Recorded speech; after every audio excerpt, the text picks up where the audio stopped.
Hello, my name is Jim Feldman. I'm the Chief Innovation Officer for Shift Happens. And today I'm honored to be interviewing Alina Aronova. Thank you so much for joining us. Thank you. Hello, I work for a company called CENGAGE. We're a content and technology company for higher ed education. Oh, sorry, I need to say it again. Because I said sorry. Hello, I work for a company called CENGAGE. We're a content and technology company for higher education. And how big is your company? How many employees do you have? We're about 4,000 people organization across multiple locations in the US and internationally. And so what are you seeing as the primary challenge or opportunities that you could exploit within your particular marketplace? So our industry is evolving in multiple levels. For example, higher ed education is changing. Students live different lives than they did before. They have different commitments. So education and pedagogy is evolving to adjust to their needs. Since we're providing solutions for those students, we have to be able to adjust our products and our services accordingly. So is your platform web-based and everyone can access it on their smartphones, their tablets, Yes, etc.? It's one of the digital areas that we are focusing on, making sure that not only we're able to give students books and content in the format that's acceptable and needed to them, but we put a lot of development effort into digital solutions to adjust to the style of our students. So would you be replacing textbooks as we know them from the past? The balance is definitely shifting, but we still see growth in the textbook space. It's just not as significant as it used to be, and there's definitely a transition into a digital space in, education, technology education. So within the technology platform itself, the students grew up with this technology, but what about the professors, the board members, the administrative staff? Are they early adopters, or is that really where your challenges lie? A lot of challenges in those areas. We have a tremendous sales team that helps us to define different strategies.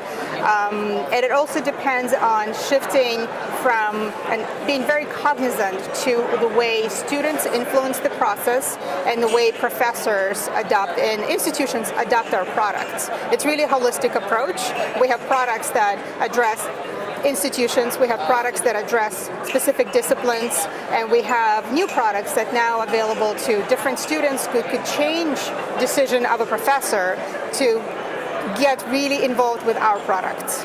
So are you dealing with college level and above, or do you take it all the way down to a K-9 or even lower? Our main focus is college level education, but we also have a smaller focus on K-12, international, and vocational schools. And where do you see the growth of your business, in which of those areas? It really grows in all of our higher ed education space is just the largest one. However, the small ones, the K-12, international, vocational, have been growing quite significantly as well. So it's not just about the scale, it's the rate of growth. And your customer is actually the college or the school or the university, not the student. The student doesn't pay for this, or do they? Well, we have introduced a new product just this fall that allows students, so the students would purchase that product, it's a subscription product, and now students could actually decide which course they want to take based on the offering of content and digital solution for that product. So yes, students make a lot more significant influence now on professors. But in the past, professors would be the main decision maker, deciding which content they would choose to use. It could be textbook, it could be lots of digital courseware, could be a combination of things. They continue to do that. And we also work with institutions who could purchase a program for the whole school, like an MBA program. So we have strategy for all these different avenues. And within the confines of, let's just call it college students, if I'm a college student and I buy the subscription, what stops me from sharing it with my friends? We do have a lot of, so we have thought through those requirements. We had to understand trade-offs and make it extremely user-friendly, but on the other hand, understand that this is the product that is specific for each of the students. For example, when you take a test, because when you use our product, not only you get access to the content, but you also get assessments, you test results, you grade, so everything is associated to that student. So do you have in place biometric or other scanners that prevent this? Because I'm just thinking, as a clever college student, I'm going to buy it, then I'm going to start reselling it to my friends at a discount. I won't be able to answer that well, so maybe cut it out. Okay. I can give some answer, but I'm not sort of completely qualified. But within our project, so please edit this piece, but within our product management organization, we have full spectrum of different scenarios and sort of profiles of different students to understand the interaction with the tool and how to make sure it's as effective as it needs to be. And in terms of the customer delight, which Amazon is so big on, are you interfacing with the student for their evaluation, with the faculty for their evaluation, or both? We actually have a tremendous sort of market research team that works day in and day out. We very focused on data-driven decisions. We have, like I said, functions, significant teams that do a lot of analysis and bring that decision-making back into the teams, into product management groups to sort of adjust and make appropriate decisions. So very much data-driven organization. And is your product offerings very competitive? Are you the market leader? You have a lot of newbies coming in to try to dethrone you, so to speak? So the part of the transformation challenge, the way I see it, at the macro level, it sort of consists of two different areas. Not only there's a couple of very significant, well-known competitors similar to us, so it's a direct sort of head-to-head competition that's happening, and all companies looking for ways to transform into digital space with various different strategies. We have the strategy that it's very student-centric, and that's been our area of expertise and area of focus and investment for a number of years. But there's also tremendous movement in startups for ed tech.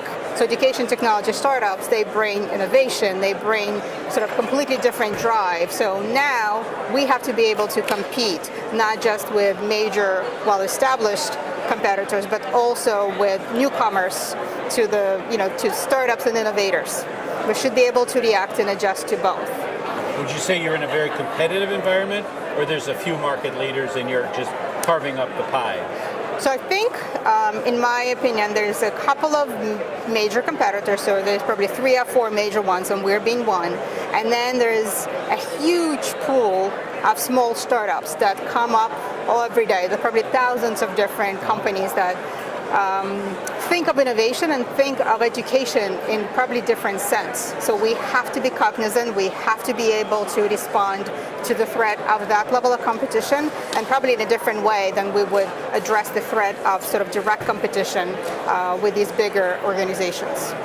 So if you could share one golden nugget to our audience who are all facing the competitive platform that's out there, what would be that singular piece of wisdom you'd like to share? I think taking risks. I think trying new strategy, being cognizant of market needs, going for it, and if you feel that there's other variables in play and you need to adjust, you do that. So you continue to evolve the strategy that you put together. It's never final, it's never stale. So take risks, get the rewards. Yes. Right. Appreciate it. Thank you so much. It's very nice to have you here. Thank This you. is Jim Feldman. Thank you for joining us.